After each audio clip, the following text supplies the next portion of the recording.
Ever wondered a math superpower? Well, today I'm going to let you in on a little secret, how to solve the entire 5 times table in just seconds, without memorizing a single thing. Let's do this.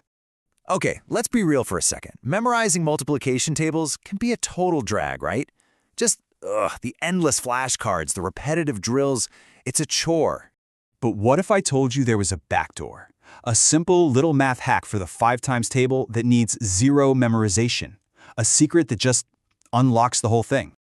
Okay, so here it is. The secret is an incredibly simple 2-step trick. And the best part? It works for any number you want to multiply by 5. You ready for this? Here's how it works. Step 1, you just take the number you're multiplying by 5 and tack a 0 onto the end. Got it? Then, step 2, whatever that new number is, you just cut it in half. That's it. No, I'm serious. That is the entire trick. 2 simple steps and you're done. I know, it sounds way too easy, right? Don't believe me? Fine. Let's prove it. All right, time to put this little secret to the test. Let's walk through a couple of examples together so you can see this magic in action for yourself. So, we'll kick things off with a classic, 5 times 6. Now, I know you probably have the answer memorized from school, but just forget that for a second. Let's use our new trick. Okay, following our method. Step 1, we take the 6 and we just pop a 0 on the end. Bam, it becomes 60. Simple enough? And now for step 2. What's half of 60? You just slice it right down the middle. You get 30, and that should be our answer.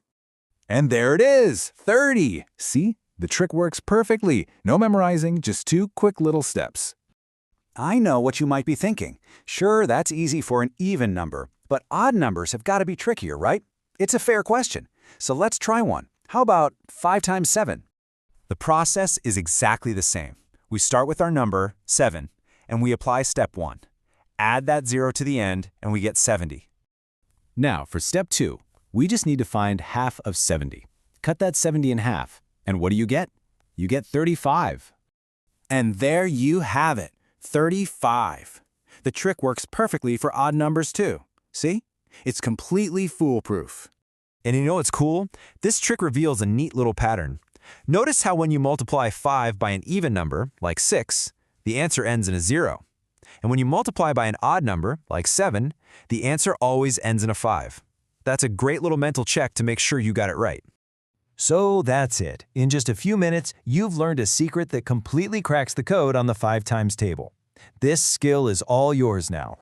So, let's recap. What you've just learned is a super simple 2-step trick that works for any number at all. And the best part? Absolutely no memorization required. This just goes to show you that math is filled with these really elegant patterns and hidden secrets just waiting to be found. You just found one of them. The only question left is, what's the next one you're going to discover?